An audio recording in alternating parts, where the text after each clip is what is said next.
पगड़ी वाला इधर वेखो तेरा की गुआच गया इधर वेख मर रहे हैं वो सच्चे नूं ऐस भाई मैं तुहानूं किदां कहां मैं तो हुण नाल छोटा रखण नूं तैयार हां जिहड़ा आले दुआले दे के सिट्टां मौरां दे विच भी असीं कुरान हदीस पे पढ़ने आ तेरी पता नहीं किसे गुआच गई है इधर वेख अल्लाह दिया बंदिया बोलिए जरा सुभान अल्लाह प्यार के साथ मोहब्बत के साथ हुण सज्जे खब्बे ध्यान नाल वेखे जिहड़े वेखना है। तो अब यहां पर दो बातें काबिल गौर हैं। पहली बात तो यह है कि यह शहर मक्का की कसम है, बिल्कुल ठीक है, यह शहर मक्का की कसम है क्योंकि आका करीम सल्लल्लाहु अलैहि वसल्लम आपने जलवागरी यानी आपकी तशरीफ आवरी आपकी जो विलादत है वो शहर मक्का में है और आका करीम सल्लल्लाहु अलैहि वसल्लम आपने तकरीबन 51 या 53 साल आपने मक्का शरीफ में गुजारे, उसके बाद आप हिजरत फरमा के तशरीफ ले गए। समझ आ रही है? और इस हवाले से यह फरमाना कि आप इस शहर में हैं हमने कसम इरशाद फरमाई, बिल्कुल ठीक है, लेकिन यहां पर लफ्ज़ बलद है, लफ्ज़ मक्का नहीं है, इसको गौर से सुनिएगा। यहां फरमाया शहर की कसम है, किसकी? जिसमें आप हैं। और यहां वो इश्क वाला नुक्ता है जो आप समझेंगे तो मुझे लुत्फ आएगा। फरमाया हमें उस शहर की कसम है जिसमें हमारे हबीब हैं। तो उलमा फरमाते हैं जब तक मक्के में थे मक्के की कसम, जब मदीने में आ गए तो मदीने की कसम है। अब बात समझ आई आप हज़रात को? क्योंकि यहां लफ्ज़ बलद है, यहां ना मक्का है ना मदीना है, यहां फरमाया हमने शहर की कसम। और यहां ज्यादा वक्त आका करीम सल्लल्लाहु अलैहि वसल्लम का जो जाहिरी जिंदगी का था वो मक्का में गुजरा, इसलिए उलमा ने ये माना मुराद लिया, बिल्कुल ठीक है। लेकिन यार ये एक इश्क वाला माना और नुक्ता है जो उलमा ने बयान फरमाया कि यहां बलद का लफ्ज है, यहां ना मक्का है ना मदीना है, तो बलद यानी शहर की कसम, किसकी? जिसमें आप हैं। तो मैंने कहा बताओ फिर हबीब कहां है? कहां? मदीने में है। तो जब तक मक्के में थे ये कसम मक्के की थी, अब मदीने में है तो कसम मदीने की है। अब बात समझ आई? बात समझ आ गई आप हज़रात? अच्छा आ गई तो इस यहां दूसरी बात भी समझ लीजिए, और यह भी कोई मुश्किल बात ना होगी, जो बंदे पीछे देख रहे हैं ना देखें, बड़ी जल्दी जान छोड़ दूंगा, लेकिन सबक है, चाज नाल सुन लो थोड़ा जिहा, ठीक है? गिरामी कदर हज़रात, यहां पर उलमा ने फिर एक सवाल उठाया, वो कहते हैं मक्का अफजल है या मदीना अफजल है? यह भी तो एक सवाल है ना, मक्का अफजल है या मदीना अफजल है? यह याद रख लीजिए। इसके बारे में शेख मुहक्किक शेख अब्दुल हक मुहद्दिस देहलवी रहमतुल्लाह अलैह आपने बड़ी खूबसूरत वजाहत फरमाई। आप फरमाते हैं कि अगर बतौर शहर देखा जाए फिर मक्का अफजल है, और अगर इस एतबार से देखा जाए कि हुजूर इस वक्त जिस जगह पे जलवागर है उसका क्या मकाम है, तो फिर मदीना अफजल है। उसकी वजह क्या है? फरमाया नबी पाक सल्लल्लाहु अलैहि वसल्लम आपका जिस्मे अक़दस व अनवर व अथर, वो जिस जमीन के खित्ते पर मौजूद है, जो खित्ता जिसमें मुस्तफा की बरकत ले रहा है, फरमाया वो मदीने से भी अफजल है, मक्के से भी अफजल है, काबे से भी अफजल है, हजर अस्वद से भी अफजल है, हत्ता के अल्लाह के अर्श से भी अफजल है। समझ आ रही है आप हज़रात को? बाद लोग कहते हैं तुसी काम चुक के रख दो, मैं कहा तू अजे साडा चुकना वेखे ही कोई नहीं, तेनू की पता काम किदां चुकीदा, तेरे अंदर अजे इन्नी जुर्रत कोई नहीं। वैसे भी टाइम काफी सारा है खलोता है, हुण मैं हौली हौली खुराक देंगा। समझ आ रही है आप हज़रात को? तो इस बात को समझिए, आका करीम सल्लल्लाहु अलैहि वसल्लम आपके जिस्म अक़दस व अनवर के साथ लगने वाली वो जमीन, वो इस कायनात में, इस जहां में उसका मुकाबला कारी कोई नहीं सकता। समझ आ रही है? अल्लाह के अर्श से भी अफजल है। क्यों? वो नबी पाक सल्लल्लाहु अलैहि वसल्लम के जिस्म अक़दस की बरकत को हासिल कर रही है। यहां पर अगर हमें समझ आ जाए तो ये शहर मक्का और मदीना, इसके फजाइल भी हैं, और अगर इसी पर बात करें तो बहुत लंबी बात हो जाएगी, लेकिन मैं यहां एक सादा बात आपकी खिदमत में कहना चाहता हूं।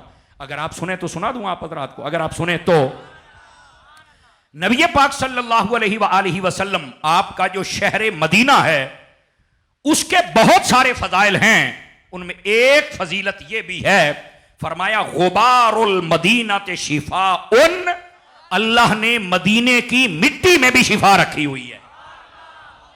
समझ आ रही है मेरी बात की?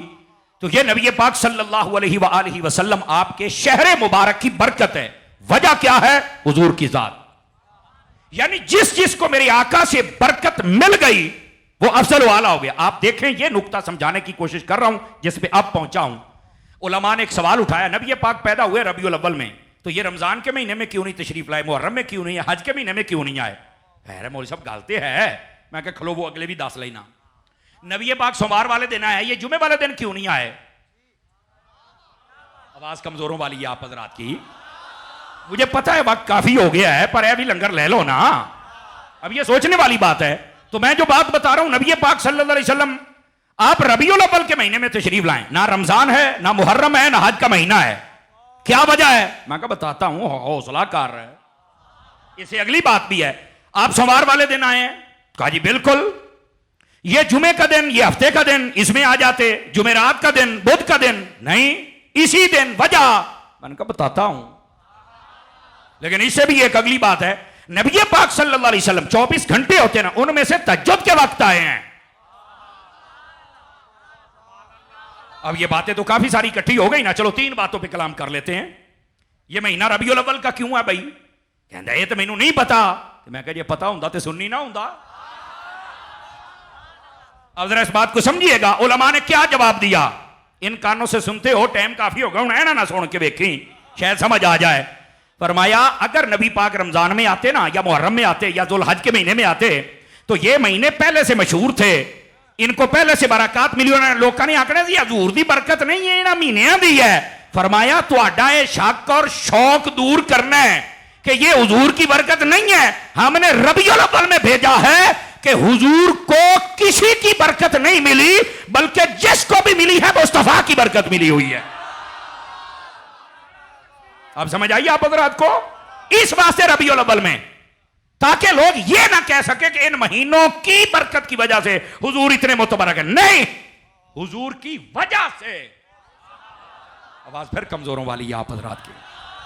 अच्छा, अगर यह भी समझ आ गया है तो मैं इस लफ्ज पर थोड़ा कलाम ना कर लूं ताकि आपका शौक बढ़ जाए।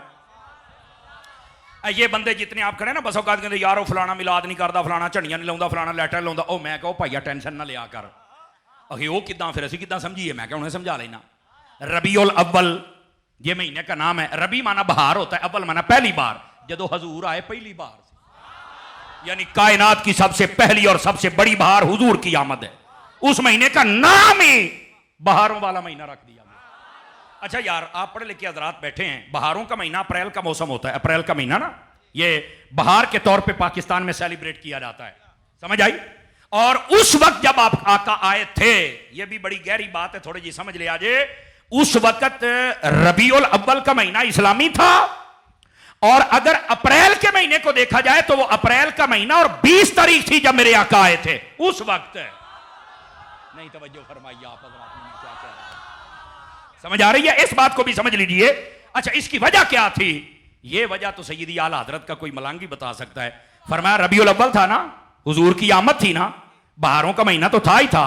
अल्लाह ने हकीकी तौर पर भी बहारों का महीना ही दिया। अल्लाह को पता था, अभी इनको तो पता ही नहीं कौन आया, कैसे घर से जाने हैं। हर दरख्त हरा भरा होता है, ये हर दरख्त ही खुशी मनावे भी सरकार आ गए ने, माहौल ही है जुदा बना देने। समझ आ रही है मेरी बात की? अच्छा, आप कहेंगे यार ये बात तो आपकी ठीक है, उन लोगों को तो नहीं पता था ये कौन आ रहे हैं। आका करीम अलैहिस्सलाम ने तो 40 सालों बाद कलमा पढ़ा, फिर लोगों को पता चला।